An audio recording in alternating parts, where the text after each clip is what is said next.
Scholar ফাউন্ডেশনের জেলাব্যাপী মেধা যাচাই পরীক্ষা 2024-এর পুরস্কার বিতরণ অনুষ্ঠান সম্পন্ন। জ্ঞানচর্চা, মেধার উৎকর্ষতা ও আলোকিত জাতি গঠনের প্রত্যাশায় প্রতিষ্ঠিত স্কলার ফাউন্ডেশনের জেলাব্যাপী মেধা যাচাই পরীক্ষা 2024-এর ফলাফল ও পুরস্কার বিতরণ অনুষ্ঠান অনুষ্ঠিত হয়েছে। এই সময় মেধা যাচাই পরীক্ষায় উত্তীর্ণ 63 জনকে তাদের মেধাক্রম অনুযায়ী নগদ অর্থ, সার্টিফিকেট, সম্মাননা স্মারক ও শিক্ষা উপকরণ প্রদান করা হয়। গত 31 মে শনিবার সকাল 11টায় এম সাইফুর রহমান অডিটোরিয়ামে স্কলার ফাউন্ডেশনের প্রতিষ্ঠাতা চেয়ারম্যান, বিশিষ্ট ব্যাংকার ও সমাজকর্মী মোহাম্মদ মেরাজ চৌধুরী এর সভাপতিত্বে ও সার্বিক পরিচালনায় এই সময় প্রধান অতিথি হিসেবে উপস্থিত ছিলেন মৌলভীবাজার জেলার অতিরিক্ত জেলা প্রশাসক জনাব মামুনুর রশিদ। উক্ত অনুষ্ঠানে বিশেষ অতিথি হিসেবে বক্তব্য রাখেন অতিরিক্ত পুলিশ সুপার সদর সার্কেল আজমুল হোসেন, সংগঠনের উপদেষ্টা সুজন ও বাসস এর সভাপতি ডক্টর সাদিক আহমদ, মৌলভীবাজার প্রেস ক্লাবের আহ্বায়ক, সংগঠনের উপদেষ্টা সিনিয়র সাংবাদিক বক্সি ইকবাল আহমদ, রাজনগর সরকারি কলেজের অবসরপ্রাপ্ত অধ্যক্ষ অধ্যাপক Jilal Uddin, GH Sikdar women's medical college and হাসপাতালের assistant professor doctor Amirul Nahar Nargis, জেলা কালেক্টর স্কুল অ্যান্ড কলেজের অধ্যক্ষ জসিম উদ্দিন, আল হারামাইন হাসপাতাল প্রাইভেট লিমিটেডের মহাব্যবস্থাপক ফখরুল ইসলাম চৌধুরী, জেলা মাধ্যমিক ইসলাম শিক্ষা শিক্ষক সমিতির সভাপতি মৌলানা মকবুল হুসাইন খান, বিশিষ্ট সমাজসেবক ও শিক্ষানুরাগী সানাউল ইসলাম সুয়েজ সহ স্কলার ফাউন্ডেশনের সকল নেতৃবৃন্দ এবং অভিভাবকবৃন্দরা এই সময় উপস্থিত ছিলেন। তাছাড়াও সংগঠনের নেতৃবৃন্দদের মধ্যে বক্তব্য রাখেন ভাইস চেয়ারম্যান ও সিনিয়র শিক্ষক মোহাম্মদ কামাল হোসেন চৌধুরী, মহাসচিব কামরুল হাসান, মহিলা বিষয়ক সম্পাদক রহিমা বেগম সহ অন্যান্যরা। এই সময় বক্তারা স্কলার ফাউন্ডেশনের মহতী এই আয়োজনের ভূয়সী প্রশংসা করেন এবং জেলার শিক্ষার মান উন্নয়নে স্কলার ফাউন্ডেশনের চেয়ারম্যান চৌধুরী মোহাম্মদ মেরাজকে এই ধারাবাহিকতা অব্যাহত রাখার আহ্বান জানান। আজকের যে আয়োজন, আমি আয়োজনের ধন্যবাদ জ্ঞাপন করছি। বিশেষ করে এখানে আমাদের যারা বিভিন্ন শিক্ষার্থী যারা রয়েছে, অভিভাবক যারা রয়েছে, তাদের মধ্যে যে উৎসাহ উদ্দীপনা, এটা আসলে প্রমাণ করে তার সন্তানকে সে অনেক দূর দেখতে চায়। এবং আজকের এই আয়োজনের সাথে যারা সংশ্লিষ্ট, আমি সবাইকে ধন্যবাদ জ্ঞাপন করছি এবং যারা শিক্ষার্থী রয়েছে, সুনামী রয়েছে, সবার উত্তরোত্তর সমৃদ্ধি কামনা করি এবং সর্বোপরি মঙ্গল কামনা করে বক্তব্য এখানে শেষ করছি। আমি বলবো যে স্কলার ফাউন্ডেশন যেটা করেছে, এটা এই যতগুলো বাচ্চা আছে তাদের জন্য অনুপ্রেরণার। এটা কিন্তু অনেক কাজে দেয়। আমার পরবর্তী কার্যক্রম কি হবে, পরবর্তী ধাপ কি হবে, এটা কিন্তু নির্ধারণ করে দেয়। আর যারা বাচ্চা আছে এখানে ক্লাস 3 থেকে ক্লাস 10 পর্যন্ত, আমি বলবো জীবনের দুইটা মানুষের অবদান কখনো অস্বীকার করতে নেই। এক হলো অভিভাবক আর এক হলো শিক্ষক মণ্ডলী।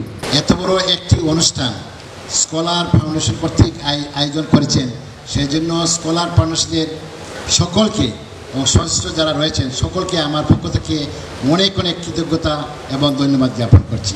বিশেষ করে মেরাজ চৌধুরী অত্যন্ত ভালো সংগঠক এবং পরিশ্রমী এবং সে এইসব কাজে অত্যন্ত দক্ষ। আমি ধন্যবাদ দিতে চাই আল হারামাইনের কর্তৃপক্ষকে, বিশেষত আমাদের খুবই মুরব্বী এবং উনি একজন গার্জিয়ান, যিনার পক্ষ থেকে এখানে GM সাহেব সহ অন্যান্যরা এসেছেন। সবার প্রতি আমরা কৃতজ্ঞতা জানাই। ওনারা প্রায় সময় এই কাজটা করে যান, ভবিষ্যতেও আপনারা করবেন সেটা আমরা আশাবাদ ব্যক্ত করছি। আর তৃতীয় শ্রেণী থেকে দশম শ্রেণী পর্যন্ত ছাত্রছাত্রীরা বৃত্তিপ্রাপ্ত হয়েছে, তাদেরকে যদি আমরা উৎসাহ দেই, তারা আরও ভবিষ্যতে অনুপ্রাণিত হবে। স্ট্রং একটা টিম আছে এখানে। রহিমা আপা কথা বলে গেছেন, মকবুল ভাই কথা বলে গেছেন। আসলে একটা স্ট্রং টিম যদি না থাকে তাহলে কাজ করা যায় না। এই টিমটাকে, পুরো টিমটাকে আমি সাধুবাদ জানাতে চাই, ধন্যবাদ জানাতে চাই। তাদের জন্যই কাজটা উঠে এসেছে। এই সমস্ত মহতী উদ্যোগের আয়োজক যারা এটার পৃষ্ঠপোষক, যারা এর মধ্যে শ্রম দিচ্ছে, আল্লাহ যেন তাদেরকে এই ধরনের শ্রম দেওয়ার এবং এই ধরনের উদ্যোগী ভূমিকা পালনের তৌফিক দান করে।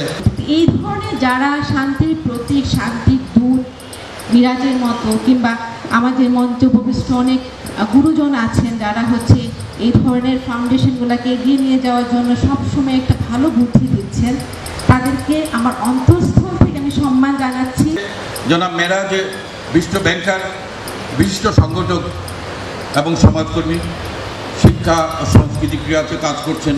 জনাব মেরাজ সাহেবের একটা সুন্দর টিম, এই টিম না থাকলে এত সুন্দর আয়োজন করা সম্ভব হতো না। এই আলোকিত মানুষ গঠনে মেধার লালনে এই যে কাজগুলি, এটা সুদূর প্রসারী একটা চিন্তা ভাবনা রয়েছে এবং এক্ষেত্রে যে বলিষ্ঠ ভূমিকা রাখছেন তিনি হচ্ছেন স্কলার ফাউন্ডেশনের সম্মানিত চেয়ারম্যান চৌধুরী মেহরাজ। তার সুদৃঢ় নেতৃত্ব, নিষ্ঠা ও নিরলস পরিশ্রমী আজ স্কলার্স ফাউন্ডেশনকে এই উচ্চতায় নিয়ে এসেছে। স্কলার্স ফাউন্ডেশন আমাদের দেখিয়েছে ইচ্ছাশক্তি ও সঠিক পরিকল্পনা থাকলে সমাজে কিভাবে ইতিবাচক পরিবর্তন আনা যায়। আমরা আশা করি এই ফাউন্ডেশন ভবিষ্যতেও শিক্ষা ও সমাজসেবার মাধ্যমে আমাদের দেশকে এগিয়ে নিতে অনবদ্য ভূমিকা পালন করবে। আর আজকে যারা বৃত্তি পাওনি তাদের প্রতি আমার একটি কথা থাকবে যে তোমরা যারা পেলে না, তোমরা কিন্তু এখানেই থেমে থাকলে চলবে না, তোমাদের যাত্রা এখান থেকেই শুরু। ফলাফল অনুষ্ঠান সময় স্বল্পতার কারণে আমি এখানে সংক্ষিপ্ত বক্তব্য রাখলাম। সবাই ভালো থাকেন। আসসালামু আলাইকুম।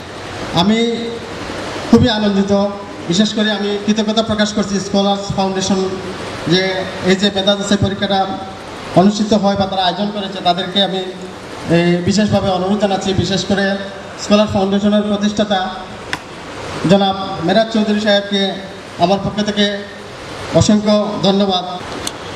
মুখ আলোকিত করবে, উজ্জ্বল করবে এই দেশের সুনাম। আমরা সবসময় প্রত্যাশা করব আজকে যারা এখানে পুরস্কার নিতে এসেছ।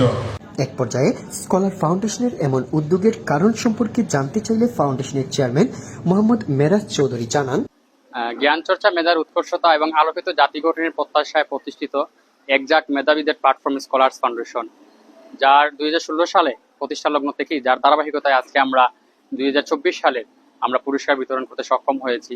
আজকে আমরা সেটি বোঝাতে চেয়েছি এবং বিশেষ করে আমাদের মৌলভীবাজার জেলা শিক্ষাক্ষেত্রে অত্যন্ত পিছিয়ে রয়েছে। অন্যান্য দিক দিয়ে অনেক এগিয়ে গেছে, কিন্তু শিক্ষা দীক্ষায় অনেকটা পিছিয়ে রয়েছে, কারণ আমরা জ্ঞান চর্চা, মেধার বিকাশ ঘটাতে পারি নাই।